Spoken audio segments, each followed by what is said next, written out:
Welcome, everyone. I'm Laura DeFranco, the CEO of Brave Healer Productions, where we have a mission to wake the world up to what's possible, one brave word at a time. And here today to help me with that mission are some of the most amazing authors of a new book that we have coming out called Inspired Living: Superpowers for Health, Love, and Business. And before I introduce these amazing ladies to you this morning, let me just say a huge thank you to Carolyn McGee, our lead author of this amazing book project. Carolyn, you had a super awesome mission with this, and I loved every piece of it. You really wanted people to talk about what they do to create that life, an inspired life and sacred haven for themselves, right? And that's what you're all about. And we wouldn't be here without you. Thank you so much for your mission and your passion with this book. So who else do I have here today? Well, Judy Giovangelo, I hope I said that one right, is an advanced grief recovery specialist who supports her clients to heal their conflicting thoughts and feelings associated with loss through an 8-week evidence-based program called Joy Beyond Grief. Kai-Sun Rose is the founder of the Love Warrior Project, providing spiritual ceremony, energy healing, and transformational coaching using the power of love and the divine to accelerate healing and help you to live your life on purpose. Donna O'Toole is here with us, and she is a massage therapist and a druid priestess. And if you guys can't already feel the power that I have in my Zoom room today, I'm not sure what's going to help you, but I cannot wait to share these amazing women with you. Judy, you're going to start this party off today. Tell us about your amazing chapter. Yes, thank you, Laura. I'm very grateful to be here. My chapter is chapter 5 in the book. It's called Joy Beyond Grief, and it's about healing your heart after loss. I'm a mom who lost my middle child, Benjamin, at 18 years old to suicide. Ben and our family struggled significantly with the stigma of mental health and mental health issues, bullying, ostracization in his community. And from the moment of my beautiful boy's death, I was blessed to be channeled by his soul on the day that he left the planet. And over the course of the next 2 years, but to this day, which is 13 years later, I have received incredible messages from my son that then led to messages from the Archangel Metatron. And the chapter that I'm offering to the world through your book, through this beautiful book, is all about sharing the message from Archangel Metatron that channeled through me about 6 months after Ben died. And so my tool, the tool that I'm sharing here, is the message that I received that was profound and divine from Archangel Metatron, sharing with us how important it is that we pass the tools, the awareness, the superpowers over to the children that are here, that are uplifting our world. They are the ones that we are to pass the baton on to. So the channeled message is in my story, and the Metatron Magenta Heart Meditation will be shared there and available through my website for folks. I was instructed by him to pass this message to the masses, and this is the book that's channeling that for him. Judy, were you connected like that before this happened? I was. I have been a practicing medium since my late 20s, and I lost my son in my 40s. So I was teaching mediumship and intuitive development before he even died. I came to the healing work searching for tools to help my son, who struggled with severe obsessive compulsive disorder, oppositionally defiant. We had a lot of challenges in our family. Raising Ben was really difficult. Losing him was devastating. And I became a voice for change through him. I started a nonprofit organization in his name called Ben Speaks. It's 13 years out since his loss. And I'm a speaker in schools and have developed a curriculum that gives kids superpowers, helps them to identify the superpowers within, starting with the superpower of choice. And so, yeah, this has been a journey of really developing my deeper connection with source, spirit, and the knowing that, we're creative beings and we're here to create. And even those who have passed on, and that's what a lot of the grief work is about. And I came to grief work just in the past 3 years since COVID, knowing that I needed to heal even more of my own being and heart.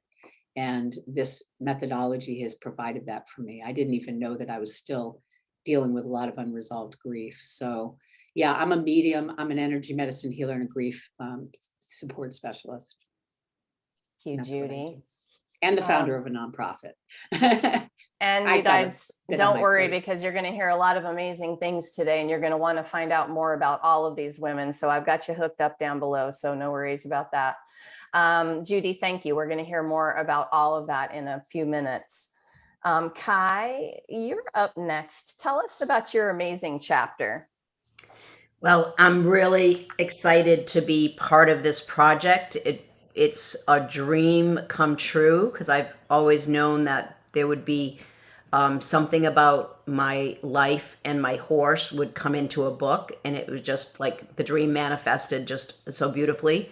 I wrote chapter 8, and it's called Conquering Fear to Live Your Life on Purpose. And my tool was to help people to make a gigantic leap toward your dream. And over the last 10 years, I've been trying to live my life on purpose. And Judy, I honor you for living your life on purpose and really walking and doing it beautifully the way that the divine intended for you to do it. And that's what I'm trying to do is I'm trying to live my life the way the divine intended me to live. And I've always known I would be a healer with my hands, but I was in medicine. I was in dermatology the last 26 years and practiced medicine as a physician assistant the last 31 years. But I wanted to make my dream of being a healer come true. And there was many, many bumps in the road. There was many walls. And, that when I wrote the tool about making a gigantic leap toward your dream, it was basically like how to jump over those walls because they're always going to come up while you're trying to strive for your dream, for your purpose. And mine was a lot of fear, and I didn't realize it until we put the chapter together that me getting a horse, which was asked of me by the divine during one of my ceremonies, it scared the crap out of me. But he's been my biggest teacher about how to conquer fear, and it's just evolved, and it's one of the most important things that we can learn if we want to come out of our comfort zone and live our life on purpose, if we want to do what we're supposed to be doing here. But doing what we're supposed to be doing here and living our life on purpose means being who you're supposed to be.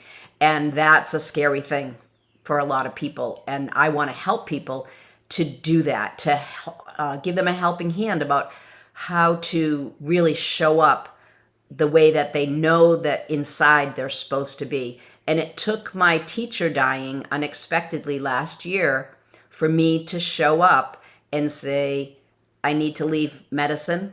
I wanted to, but I was too scared. I need to leave, the practice, the security, the paycheck, and it was really the fear that I've walked through in the last year has been immense, but it's made me a different person. And I hear that by people going, "Wow, you're really courageous leaving your job and selling." I'm selling my home right now of 21 years, and I just go, "Yeah, I guess I am." But being an example for other people is also important, and to show them that they can do that too.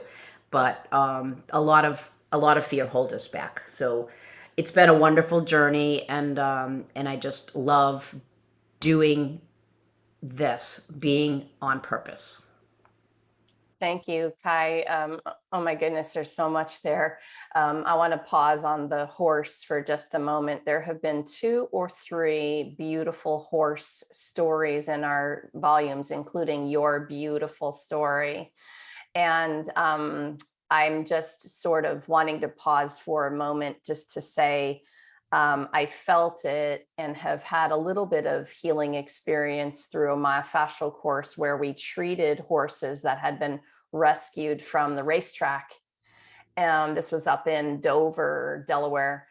And what I want to say about that is that just the relationship with that kind of powerful animal can be completely life changing. So, for you to get the message, it's time for a horse. Like I was like, yes, the horses, they're amazing. So are all the creatures, right?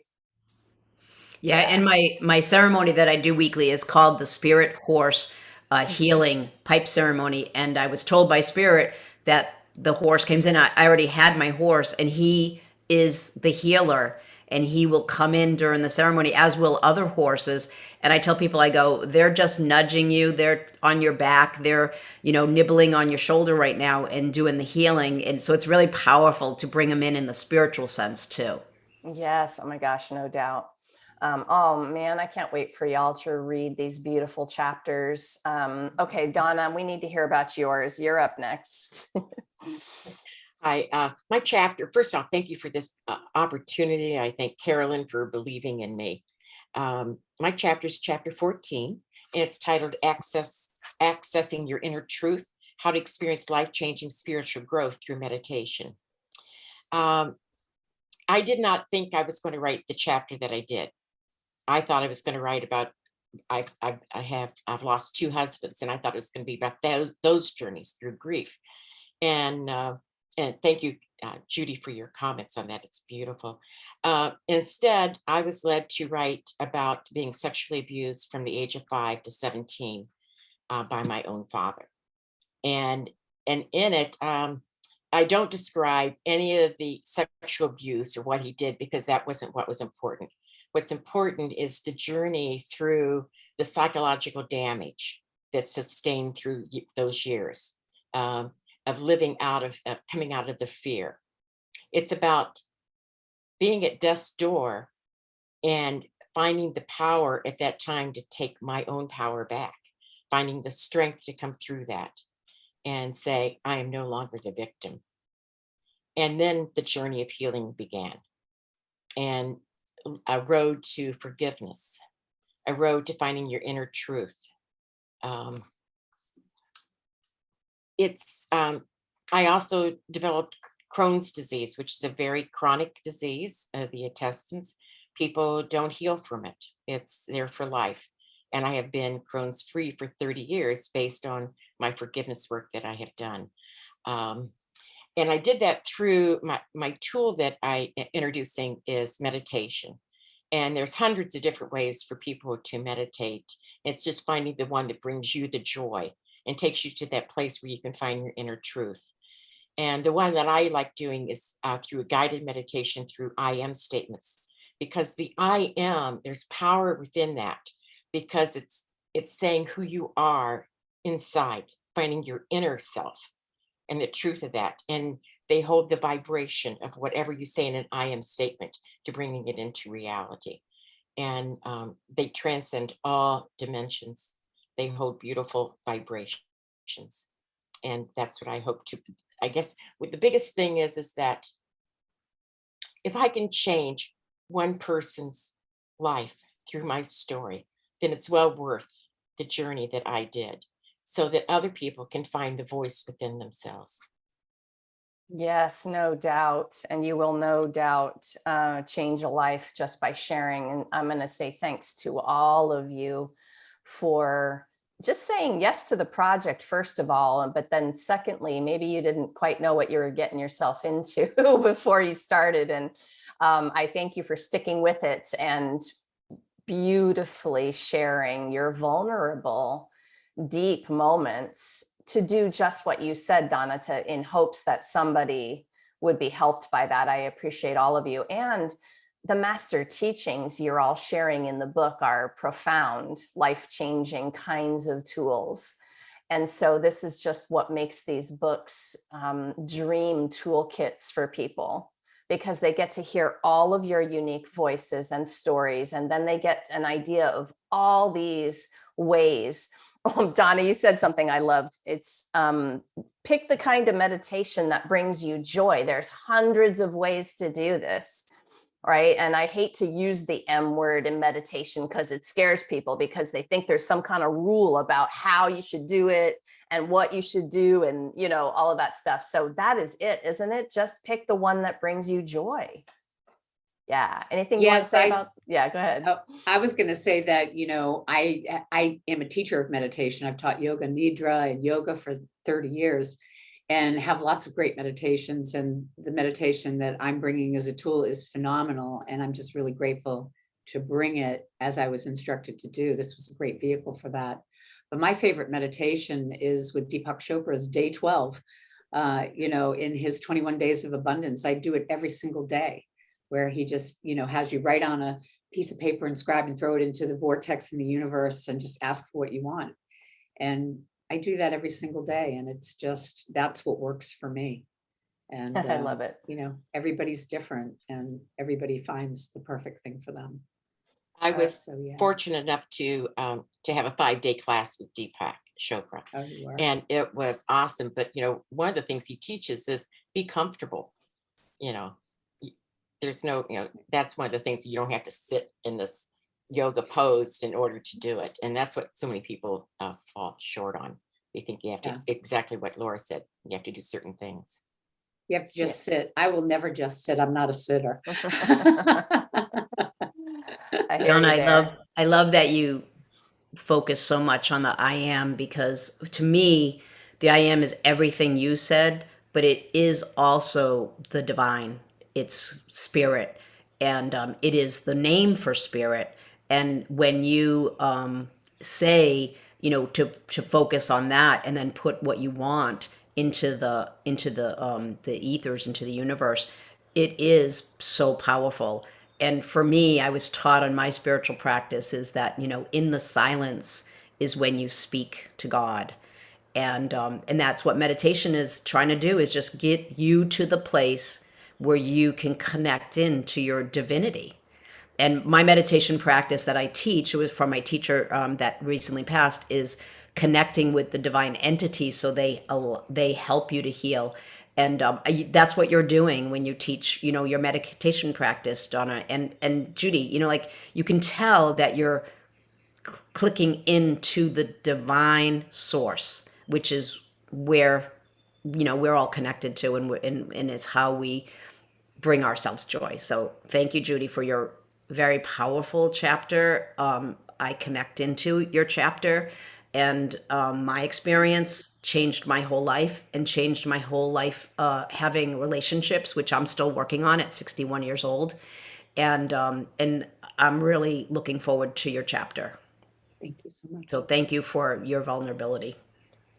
I discovered along the way that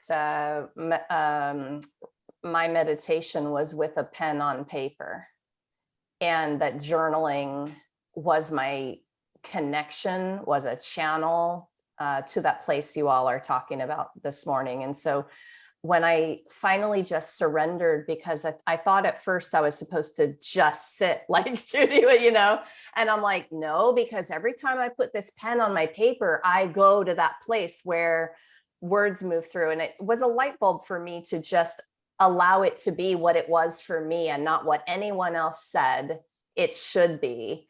Oh my gosh, you guys, we could talk about this one all day long, right? This is like a one big, hot, juicy topic. Kai, I'm going to come back to you and hit you with this first question that'll come around to all of you, or this next question. So here we are with this beautiful book called Inspired Living. I want to know, what's one way you personally live your inspired life? What does that even mean to you? Living my inspired life means living my life from a place of love, hence the Love Warrior Project, from being the highest vibration of love I can be. And I've known that since I started on my spiritual journey 22 years ago. And, being kind and being compassionate and living in grace is inspired living. And my patients could feel it when they came into the room. And in my dermatology practice, it was a 10-minute visit, and people always felt complete, heard, and they didn't know what it was, but because I was just in the space of love and acceptance of them. And it took me a long time to get there, but it's so powerful to be there. And I continue to strive every day to do it a little bit better, because we're all human beings. And as we say on my path, we're all pitiful human beings. And when you can accept that, you can give yourself a break for being, less than divine.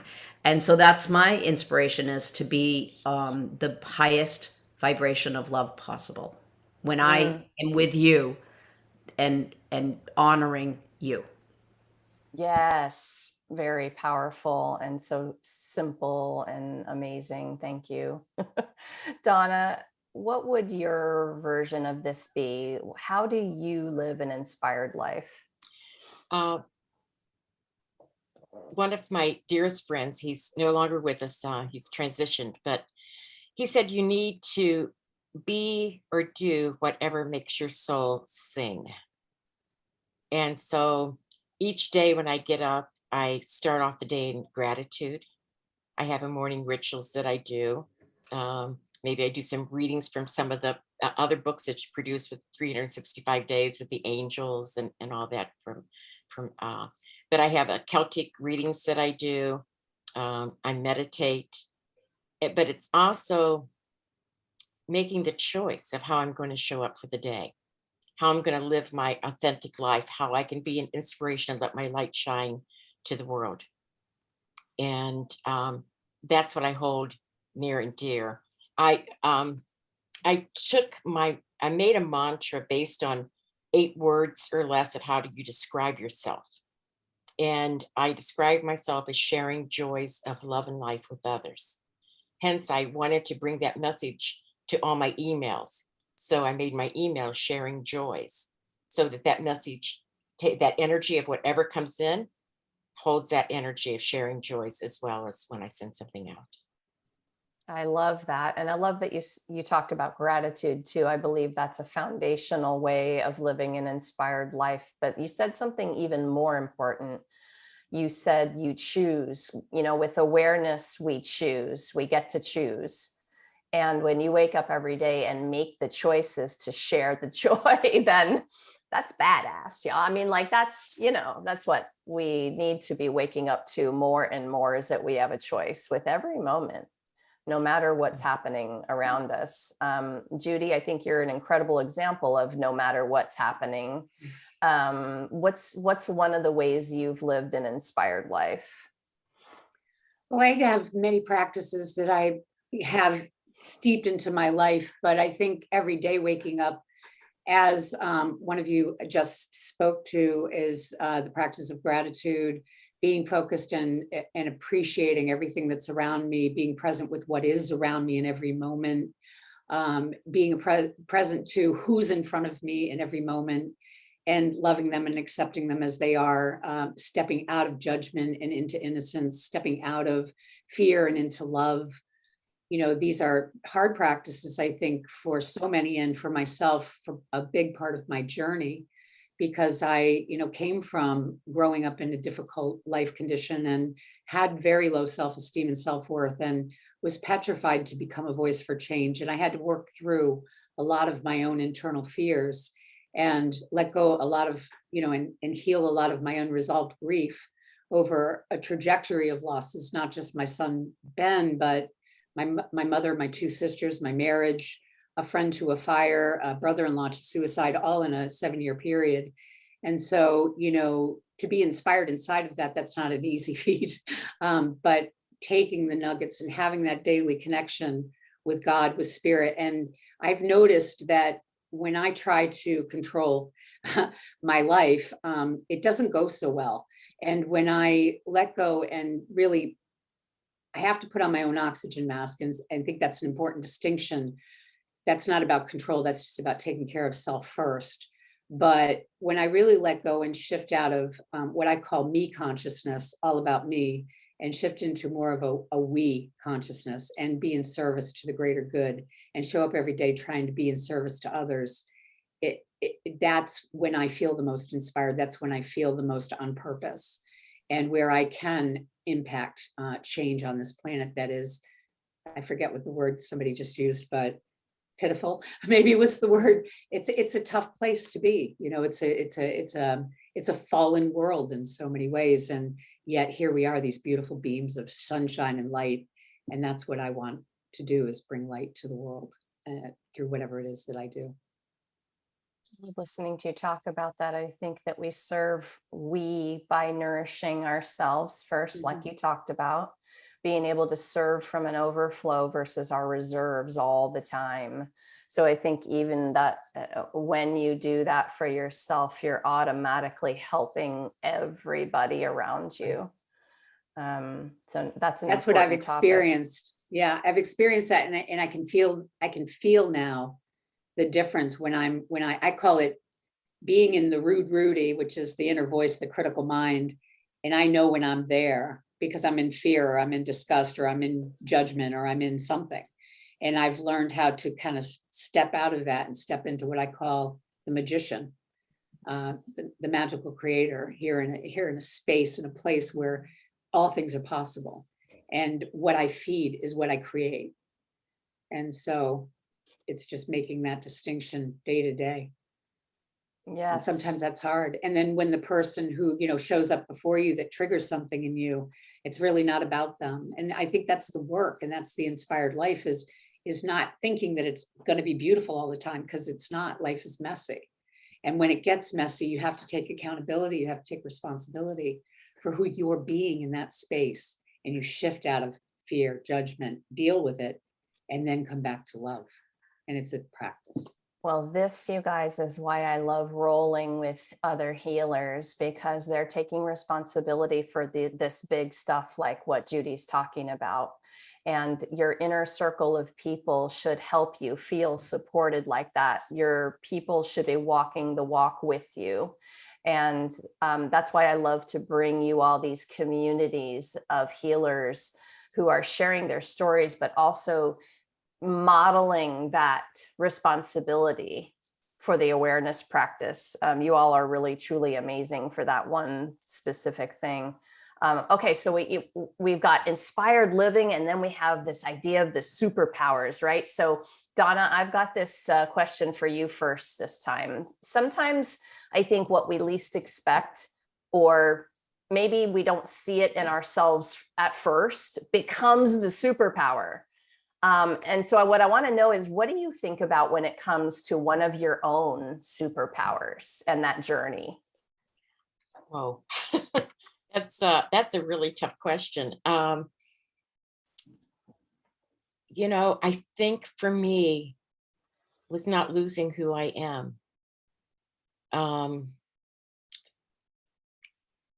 Finding that connection to who you are, and finding the strength within that. It's about deciding each day the superpower of your choice. Do I want to choose today to be depressed? Do I want to choose today to live life to the fullest?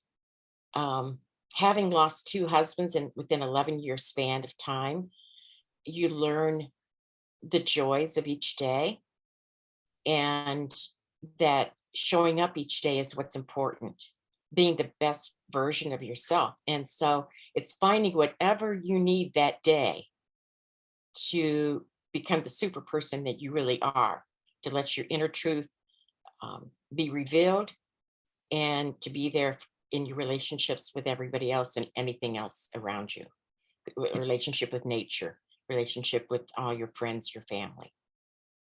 Because when it comes down to it, that's what's the relationships you have is the most important thing, the love there. Yeah, sometimes you make it sound so simple, Donna. Just come back to yourself and figure it out, right? And we know it's not simple, No. but it is very foundational. And it is a superpower. That practice, that daily, sometimes moment to moment, waking back up to what you are talking about there. What else do you want to say about that? Anything? No, I'll let others answer it. I'm interested to hear what they have to say. It's harder to go second and third on this question. Judy, you're next up on this one. So in terms of your journey and your superpower, what does that make you think of? Well, like Donna said, it's the superpower for me of choice. Ben speaks when I speak in schools, and I created a curriculum, and it's called The Power of Choice. And I spoke in a school just yesterday, a middle school, and here we have this landscape that we're in today of the feeling of powerlessness that has created anxiety and depression and fear. And inside of that, that's where our power lies. It's in identifying and recognizing whatever it is inside of ourselves that needs to be altered, we need to become aware of and then shift. We can't control the outside world. We can't control anything that's going on in the outside world. We're coming out of a pandemic. And that pandemic created a lot of fear, but there's the opportunity. And so what I teach from platform and what I practice every day for myself, I love the chakras because to me, the chakras are a superpower. They identify for us that our thoughts become our words, become our feelings, become our actions, reactions, and choices. That's the solar plexus that creates second chakra, sacral, root chakra, our path in life. And that's all Ben speaks language and bringing, as Metatron instructed me, to live those tools and then bring those tools to kids so that they can take 100% responsibility for their own vibration, for their own thoughts, their own words, their own feelings, their own actions, reactions, choices that ultimately become their destiny. And Donna and Kai and you, Laura, and me, and all the people in this book, we are examples of people who are doing that. We're living into the power of who we are. And we're given that through, lots of different ways to identify that. But for me, it's the chakras, and that the superpowers are our thoughts, words, feelings, actions, reactions, and choices that become our destiny. I love that. I love thinking of the chakras as the superpower. I immediately get the colors in my mind's eye. Mhm. Gotta love. They're the like an rainbow. inner template. They're a compass. Yes. They're an internal compass for me. Yes. And they help me a lot. And they help me notice when, like if my lungs hurt, or if my throat's scratchy, and my throat gets scratchy a lot, and I'm a speaker, and that's the resistance inside of me that I might not even be conscious of, that's coming to consciousness through my throat, that there's some kind of resistance, there's some kind of fear of being heard or speaking my truth or whatever. And that's where I'm able to come back and go, oh, okay, this is what's going on, and this is where I need to course correct. That And area of the body. shine light. Yeah, that area of the body in my myofascial and physical therapy training was called the avenue of expression in craniosacral work. And so, of course, you can imagine for somebody who is finding and using their voice, excuse me, more and more in life, right? This place, and you're wearing the color of it too. So is Donna, the blue, which I love. Awesome, Judy. Thank you. Kai, you are going to close out our show today by talking to us about your superpower journey. I love asking this question to people because it really makes them open their eyes to that they are powerful. And like Judy says, so many people don't know their power, never mind own their power. And you, especially if you do it to kids, teenagers, you say, what's your superpower? I said, everyone has one. And then they think about it. And if I know them, I can say, well, this is what I see in you. This is your power. I think I have a lot of superpowers. I would say number one is my fortitude. I don't give up.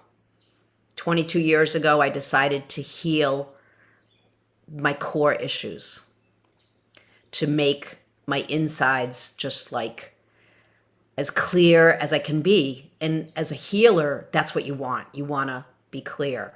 You want to be empathetic. I feel like our pain from our life is our school.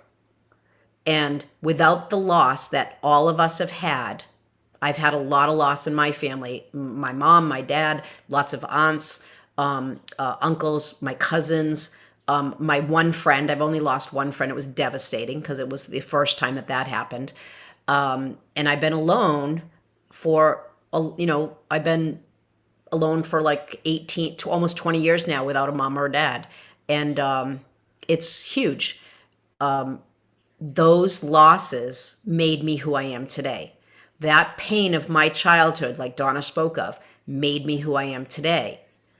But only with my fortitude did I move through the pain and go into the power of those experiences.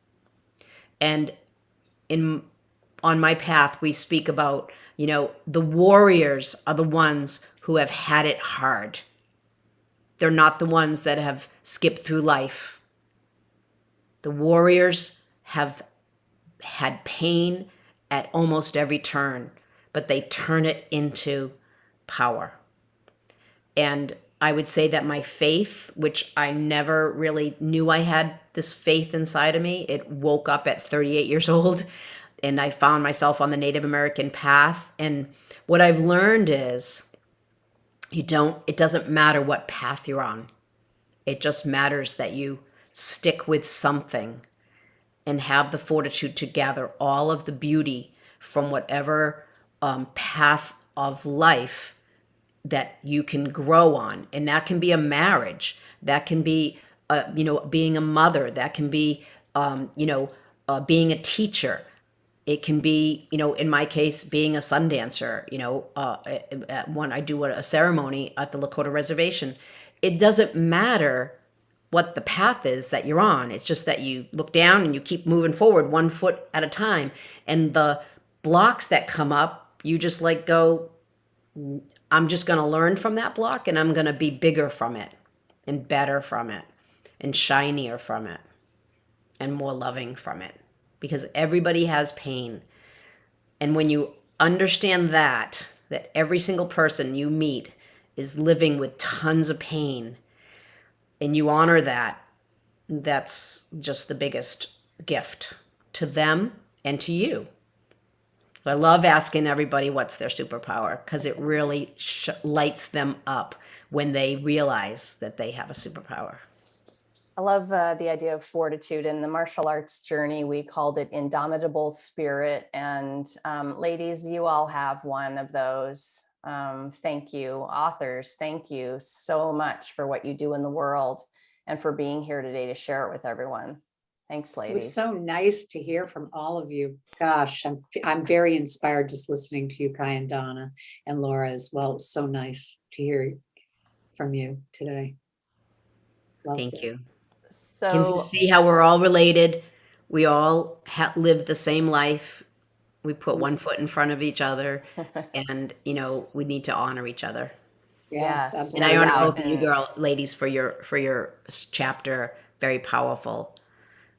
Can't wait to read them all. Can't wait to read them all. I know, it's just, they are very powerful. And thank you all for being available to write these beautiful stories, because I think they're going to help a lot of people in this world. Definitely. No doubt. So to our viewers today, I know something that one of these powerful women said resonated with you. Maybe you got the goosebumps at one point. Maybe you got curious about something they were talking about. Please drop down into our show notes. I have them linked up with their websites. Take a little click exploration and find out about all the awesomeness they are up to in the world. It's a lot. And of course, you're all invited to our live stream book launch party on July 15th, 10 a.m. Eastern. We're going to gather with all of the inspired living authors, and that link is down below for the Brave Healer Productions Facebook page, where we'll be streaming live for the party. If you happen to be listening to this after that date, well, that means you need to hop over to Amazon, because the book is ready for you, and you should grab your copy and start your amazing adventure in inspired living today. Well, lastly today, remember everyone, your words change the world when you're brave enough to share them. It's time to be brave. See you next time, everyone. Bye, ladies.